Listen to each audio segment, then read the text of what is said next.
Assalamualaikum warahmatullahi wabarakatuh. Bismillahirrahmanirrahim. Tabarakalladzi nazzala al-furqana ala 'abdihi liyakuna lil 'alamin nadhira. Allahumma shalli wa sallim ala sayyidina Maulana Muhammadin wa ala alihi wa sahbihi asma'in, amma ba'du. Qudwatunal jami' fi'lan wa qawlan wa hala Syekhuna al-Faqih al-Mufassir Haji Maimun Zubair, Syekhuna Ki Haji Abdul Wahab, Syekhuna Ki Haji Muhammad Najih, dan semua ahlu baiti Syekhina yang kita hormati, teman-teman Anwar yang kami cintai. Sebelumnya saya mohon maaf karena saya harus di atas, padahal kita ini fitokotin wahidah, sama-sama tahta Syekhin wahid, tahta murabbin wahid, yaitu Syekhina Ki Haji Maimun Zubair. Dari sisi itu saya minta maaf. Dari sisi yang lain jenengan harus minta maaf saya karena ini bully saya. Artinya bully itu kesannya di atas, tapi ini makmur, diperintah, diatur. Jenengan al-amirun atau al-amir, jenengan pemerintah. Jadi dari sisi ini jenengan keren ya, ngatur-ngatur saya. Tapi begini, sengaja saya tidak bawa makalah, tahun kemarin juga tidak bawa makalah, karena saya datang, saya matur ke Syed ketika beliau minta saya datang. Saya datang tapi tidak sebagai narasumber, ya seperti umumnya santri alumni. Jadi ya saya datang saja karena ada tugas memberi orasi ilmiah. Kita mulai begini. Jadi dalam disiplin ilmu yang dikembangkan di pesantren itu sebetulnya kalau pakai ilmu logika maupun sosial apa saja, baik sosial ilmiah maupun sosial budaya, kita ini jauh lebih unggul ketimbang tradisi mereka. Misalnya begini, dulu di era Umar bin Abdul Aziz ada yang memberi gelar Khamisul Khulafa, ini yang dikutip Mizan Kubro Imam Sa'roni. Beliau ngendikan begini, idza ra'aitum jama'atan yatanajawna sirran fima bainahum fi amri dinihim, itu fasyadu anna dzalika dhalalun wa bid'atun. Jika kamu melihat satu komunitas tertentu yang bisik-bisik agama tapi di grupnya mereka sendiri tanpa melibatkan kelompok lain yang mungkin a'lama minhum, lebih alim, maka itu sesat, dhalalun wa bid'atun. Sehingga dulu itu sudah ada tradisi konsensus ilmiah. Konsensus ilmiah ini diputuskan oleh konsensus yang min ahlil ilmi, sehingga orang yang tidak ngalim itu ya konangan.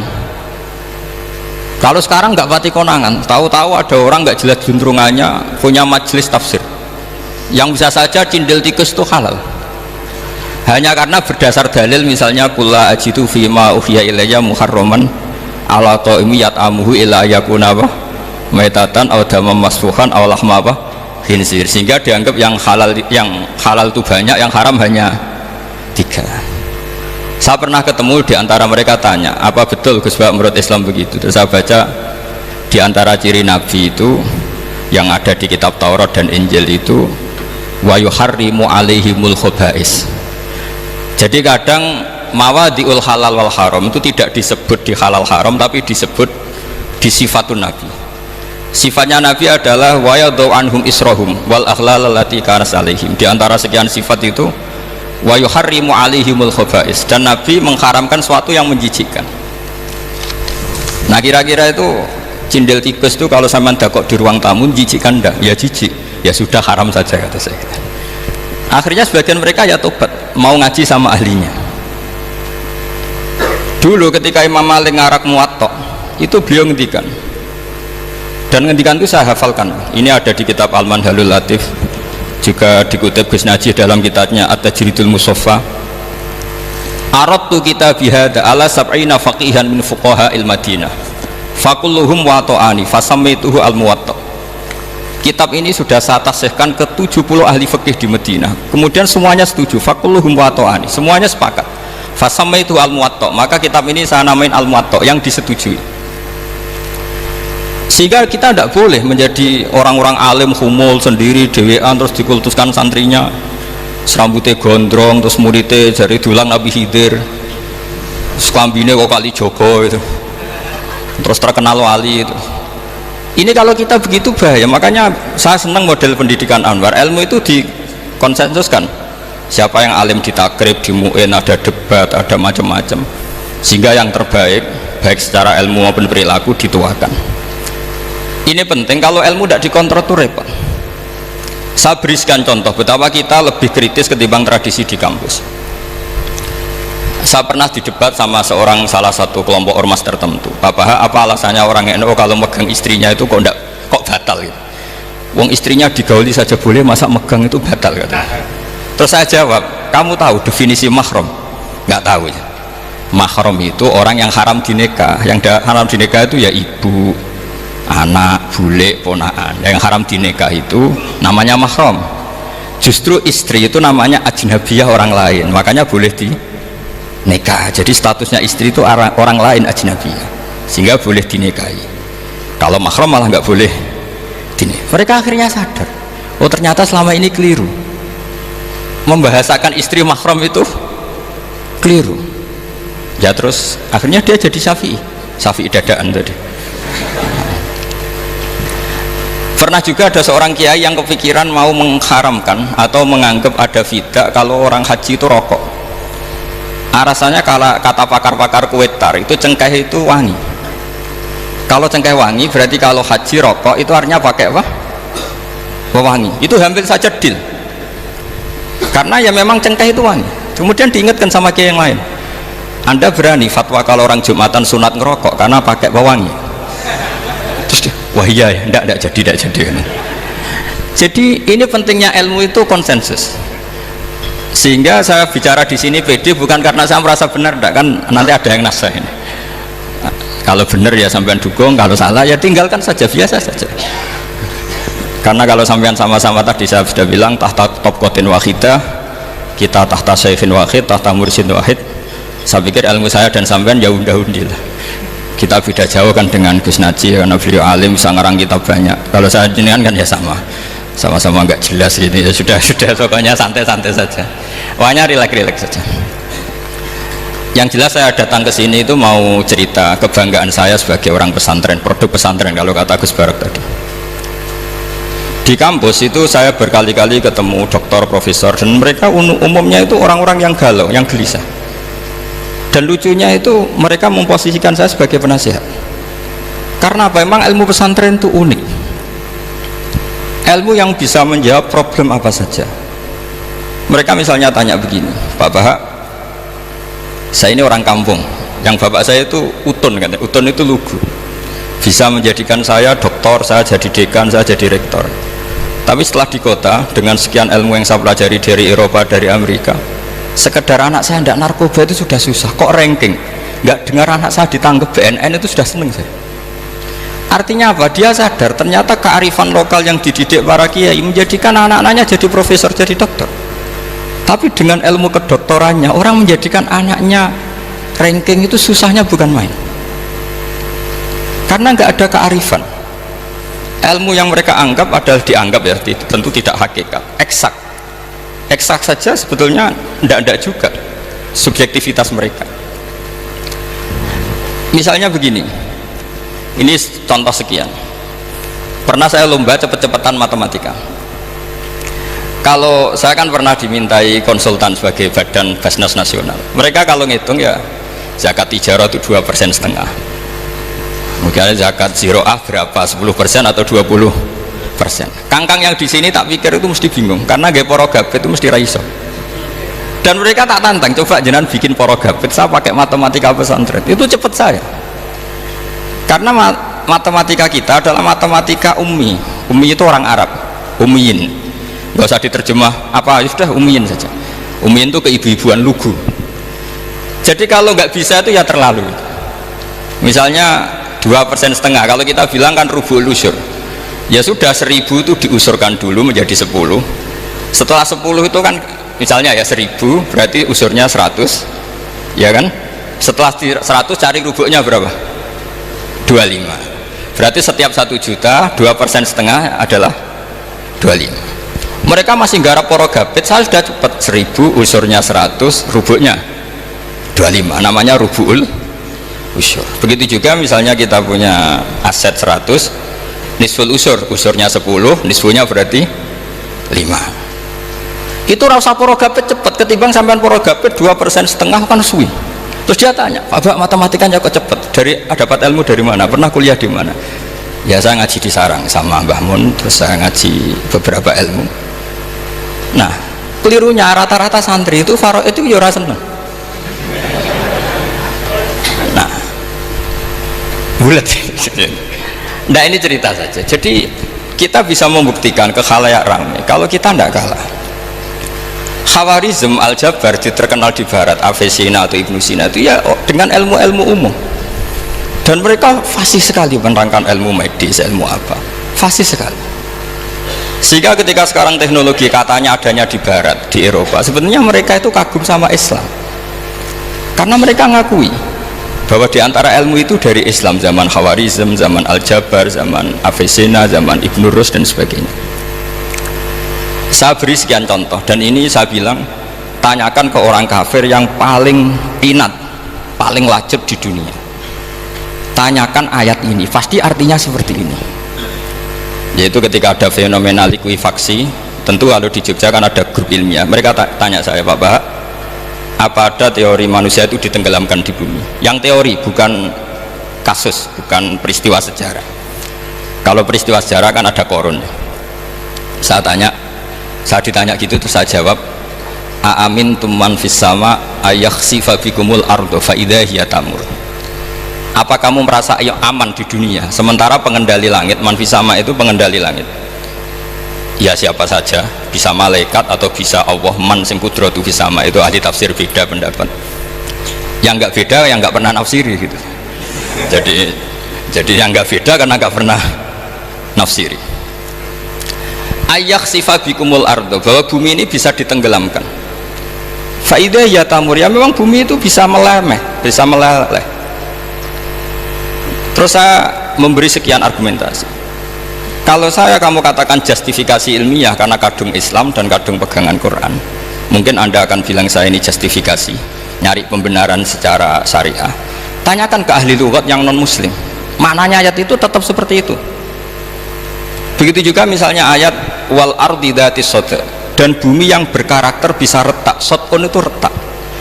Dulu kita hanya punya contoh, misalnya biji-bijian jagung yang lembek, yang lemah, dan bumi yang keras, atau ketela atau bengkoang itu. Ternyata dengan segala kelemahan ini, biji-bijian ini bisa merekah, dan buminya yang ngalah memberi ruang. Dulu ulama hanya nyontohkan tadi, misalnya kalkhinto, apa saja yang bisa bumi mengalah dengan proses tumbuhnya tanaman. Tapi itu kan qaulul mufassir. Kenangan saya ngaji Yai, makanya saya bangga sekali sebagai murid beliau. Saya memberi gelar beliau al-faqih al-mufassir, faqih betul karena beliau putra Mbah Zubair yang ma'ruf bil fikhi, dan al-mufassir beliau itu murid Said Alawi yang ngarang takriran Faidul Khabir itu dengan Habib Muhsin Al-Musawa itu. Ini penting, sanad kita ini penting, dan kita insya Allah sebagai murid tidak akan merusak sanad itu. Yang merusak sanad itu gurunya alim, baik guru alim terus kita bodoh, itu merusak sanad itu. Saya masih ingat didawi Mbah Mun, wong jagoan merusak sanad.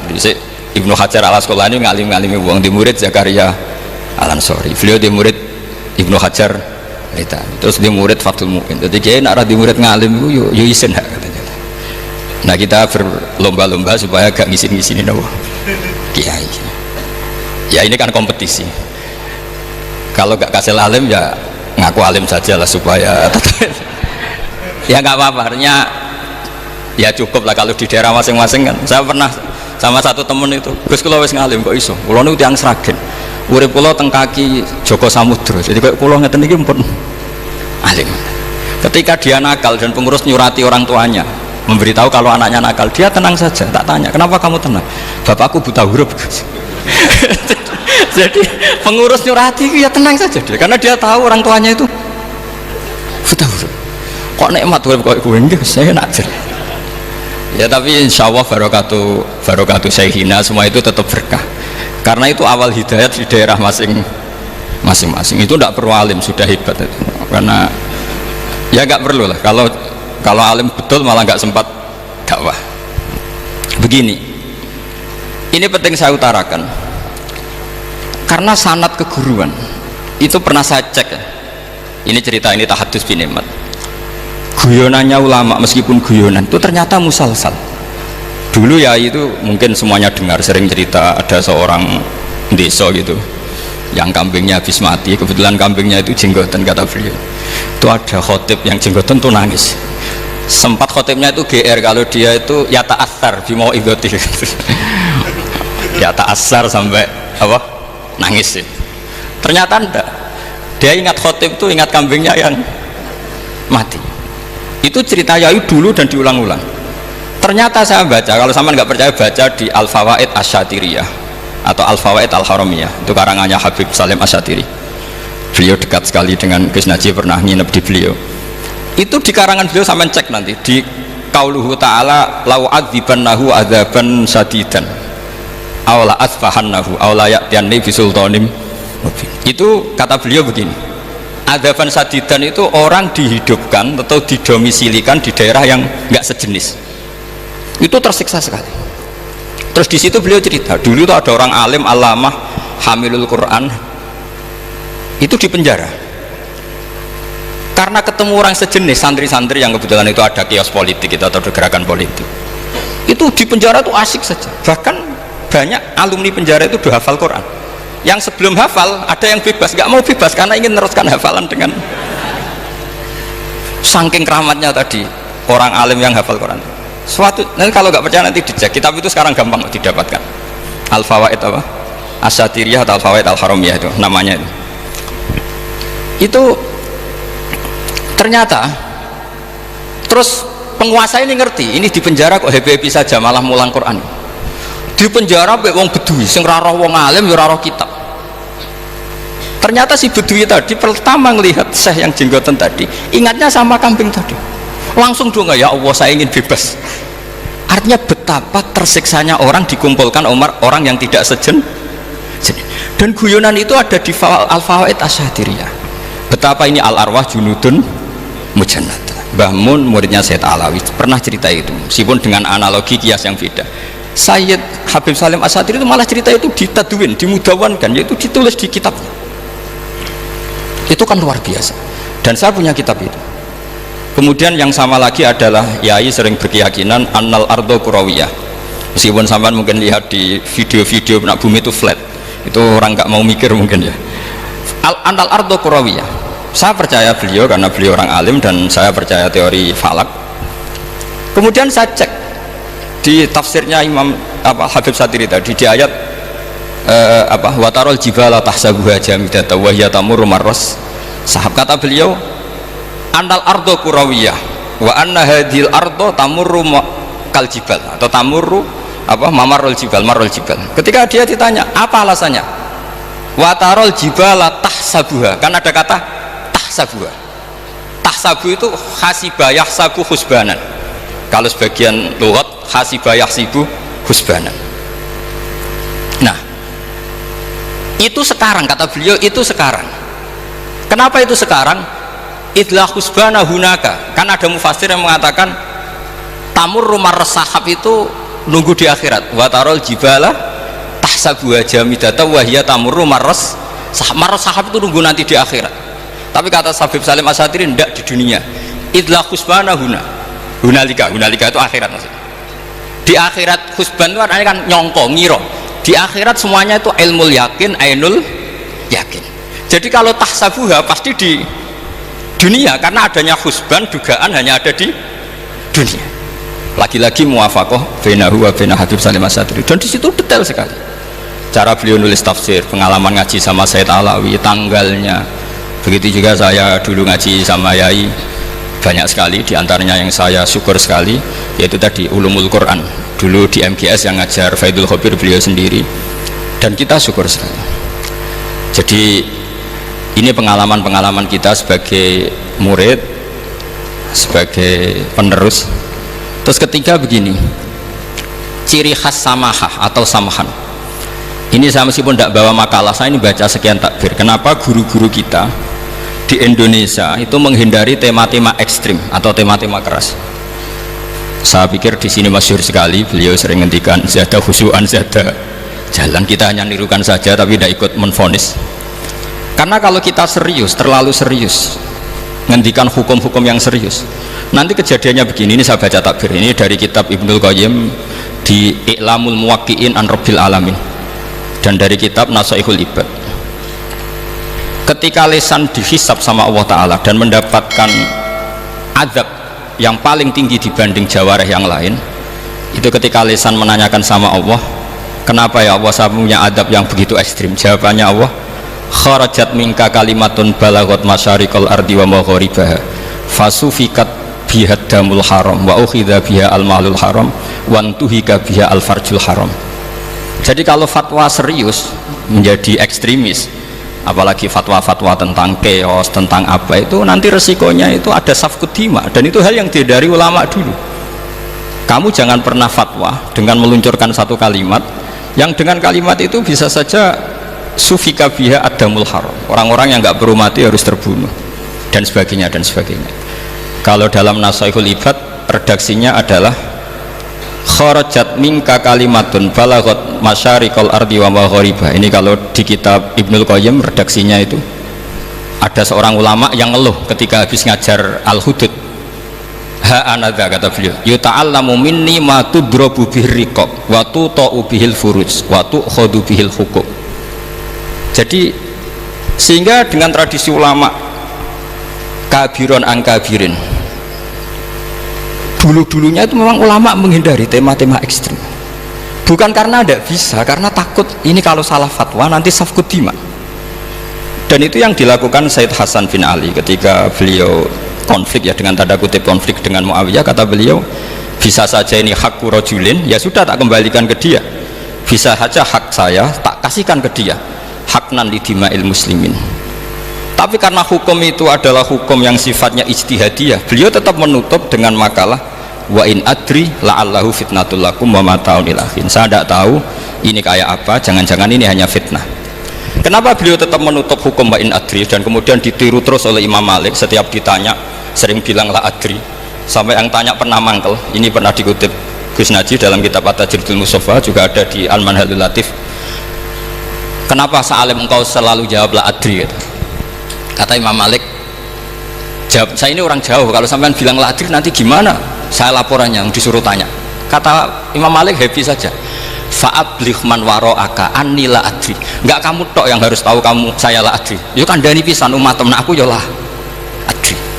Jadi ulama dulu saking khosnya sama Allah, khosyah, bilang enggak tahu itu enggak masalah, karena begitulah sanad mereka dalam hal-hal yang ijtihadiyah yang potensi safkut dima. Saya ulang lagi, yang potensi safkut dima itu milih aman bilang la adri. Sampean kalau nggak percaya dicek di Sahih Muslim atau di kitab-kitab hadis sahih yang lainnya. Dan ini juga yang dipakai Ibnul Qayyim ketika bikin muqaddimah I'lamul Muwaqqi'in dalam Khotorul Fatwa. Ada seorang namanya itu Buraidah. Buraidah itu Amirul Jais. Itu setiap mau perang atau punya MOU dengan kelompok lain, kata Rasulullah, jika mereka menginginkan kamu ala antun zilahum ala hukmillah wa ala hukmi rasulillah fala tunzilhum ala hukmillah wa ala hukmi rasulillah. Ada redaksi yang fi dhimmatillah fi dhimmati rasulillah, walakin anzilhum ala hukmi, posisikan bahwa MOU itu atas nama kesepakatan kamu dan mereka. Fa innaka la tadri atusibah hukmallahi amla, karena kamu tidak tahu apa kamu persis sebagaimana hukum Allah pandang. Kamu tidak bisa misalnya secara fikih, misalnya ada Zaid ini kafir harbi, terus kamu bilang ini wajib diperangi karena kafir harbi. Oke, itu mungkin, tapi masalahnya bisa saja khusus Zaid ini ada sunnatullah, ada ilmu Allah yang mau diberi hidayat sehingga ada perlakuan khusus. Sampai lihat dalam Asra Badrin itu yang ketangkap di Asra Badrin itu kan semuanya kafir harbi. Ini alhamdulillah ini beliau rawuh.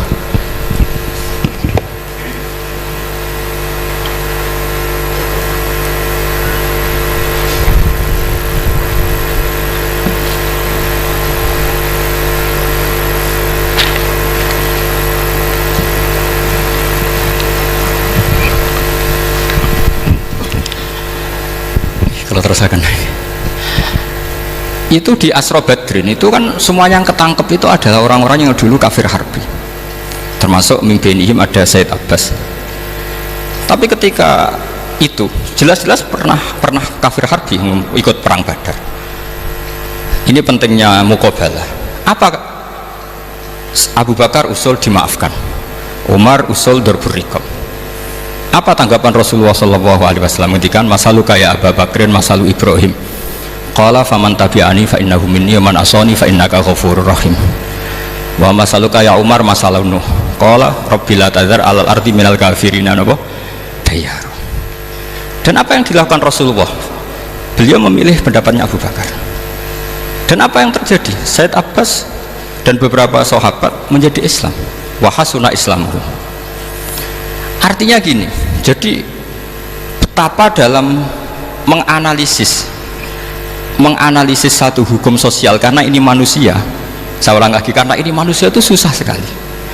Makanya dalam banyak hal sikap-sikap Rasulullah itu dipandu oleh Allah. Tentu ada ayat laisa laka minal amri syai'un aw yatuba alaihim aw yu'adzibahum. Makanya saya mohon sekali ini para santri, khususnya santri alumni Alwar, mohon belajar itu tafsir Munir itu detail.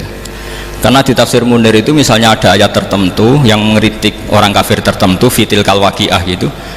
Di situ ada kejelasan fa aslamu wa hasuna islamuhum. Misalnya wasfir nafsaka ma'alladzina tuna rabbahum bil ghadat, terus wala ta'tu'anaka anhum turidu zinatal hayatid dunya. Terus beliau menerangkan orang-orang ini yang dulu angkuh nggak mau ta'alum sama Nabi karena nggak mau jejer sama du'afaul muhajirin dan du'afaul ansor, itu akhirnya Islam dan wahasuna Islam. Saya kira demikian. Nanti monggo bareng-bareng istifadah dari Syekhina Najih.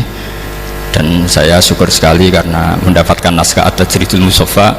Saya sinau bukhot itu banyak di kitab-kitab fikih, tapi saya mengenang dari yang dikutip beliau tentang Imam Malik, tentang bukhot in kharaju ala misli Umar bin Abdul Aziz.